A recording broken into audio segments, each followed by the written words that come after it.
Exam tonic 10 कदम part 8 में मैं M S Akhtar आपका स्वागत करता हूं। आज का हमारा टॉपिक है to autumn composed by John Keats. Dear friends, याद रखेंगे टू ऑटम एक कविता है, एक पोएम है और इसका कवि जॉन किट्स हैं। कविता और कवि का नाम याद रखना बहुत ज़्यादा ज़रूरी है क्योंकि ये आपका ऑब्जेक्टिव में भी पूछा जाता है, साथ ही साथ सब्जेक्टिव पोर्शन में भी पूछा जाता है मैचिंग में। तो एग्ज़ाम में इस प्रकार पूछा जा सकता है, ode to autumn has been written by dash, तो आपका आंसर होगा जॉन किट्स। चलिए आगे बढ़ते हैं। हमारा पहला क्वेश्चन है to autumn is the season of mist and mellow dash. अगर आप टू ऑटम पोएम को रीड करेंगे, पढ़ेंगे, तो आप पाएंगे कि जो फर्स्ट लाइन है वो इस प्रकार है, autumn is the season of mist and मेलो फ्रूटफुलनेस। तो ऐसा नहीं लग रहा जैसे पहला लाइन ही उतार कर रख दिया हो। तो autumn is the season of mist and मेलो फ्रूटफुलनेस, आपका आंसर सी होगा, फ्रूटफुलनेस। इसका अर्थ होता है कि ऑटम जो है वो कुहासा वाला मौसम है और इस मौसम में पेड़ मीठे फलों से लदा होता है। चलिए हम लोग चलते हैं नेक्स्ट क्वेश्चन की ओर। हमारा अगला क्वेश्चन है autumn is a close bosom friend of dash sun. कविता अगर आप रीड करेंगे तो आप पाएंगे कि कविता में बताया गया है कि पतझड़ और मैच्योर सन होनी चाहिए, दोनों के बीच जो है दोस्ती होती है, दोनों मिलकर ये षड्यंत्र रचता है कि किस तरह से पेड़ों को मीठे फलों से भर दिया जाए। तो इसलिए autumn is a close bosom friend of maturing sun, भी हमारा आंसर होगा। तो लाइन आप कंप्लीट याद रखेंगे, autumn is a close bosom friend of maturing sun. कविता रीड करने पर आपको पता चलेगा कि ये लाइन कविता में है। चलिए हम लोग नेक्स्ट क्वेश्चन की ओर चलते हैं। हमारा अगला क्वेश्चन है John Keats was a great lover of dash. John kit थे अ ग्रेट लवर, बहुत बड़े प्रेमी ऑफ डैश डैश का, मूवी का, थिएटर का, मैथमेटिक्स का, नेचर का। याद रखिएगा John Keats was a great lover of nature.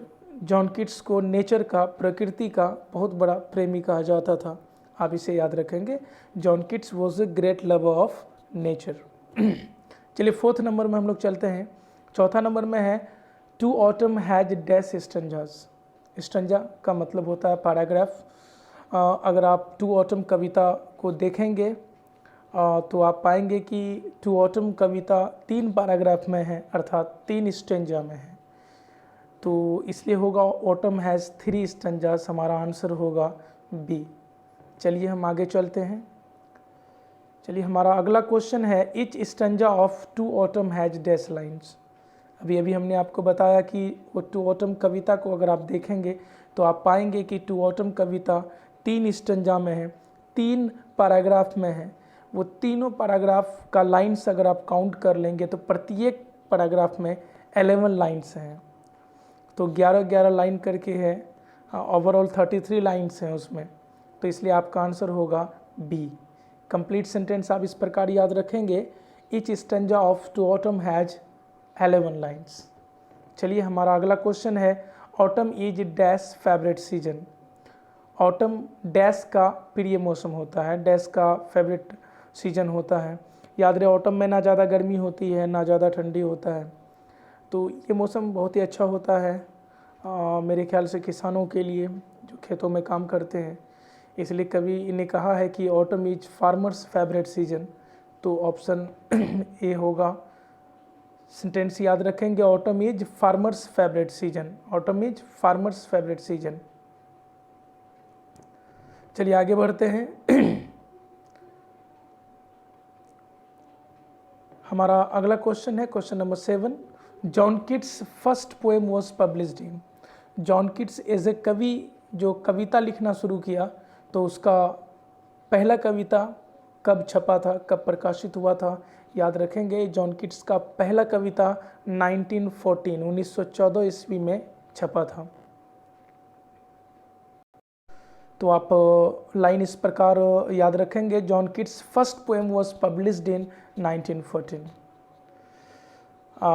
हमारा अगला क्वेश्चन है, in ode to autumn John Keats describe the beauty of dash. Ode to autumn कविता में जॉन किट्स ने किस चीज़ के सुंदरता के बारे में बताया है? तो आप याद रखेंगे ऑटम का आंसर सी होगा। In ode to autumn John Keats describes the beauty of autumn. Ode to autumn कविता में जॉन किट्स ने पतझड़ का सुंदरता के बारे में बताया है। चलिए चलते हैं हम लोग 9th नंबर में। Dash Twitter in the sky. Twitter का मतलब होता है चहचहाना। इन द स्काई आकाश में, तो डैश आकाश में चहचहाते हैं। तो कवि किसके बारे में चर्चा किया था, कौन आकाश में चहचहाता है? तो आप कविता अगर रीड करेंगे तो आप अंतिम में उसका अंतिम पैराग्राफ में आप देखिएगा कि एक लाइन है, swallows twitter in the sky. आकाश में स्वेलोज चहचहा रहे होते हैं।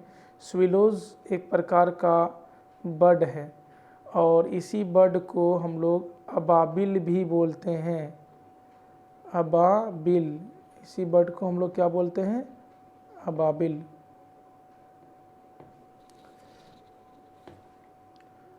चलिए तो हो जाएगा swallows twitter in the sky.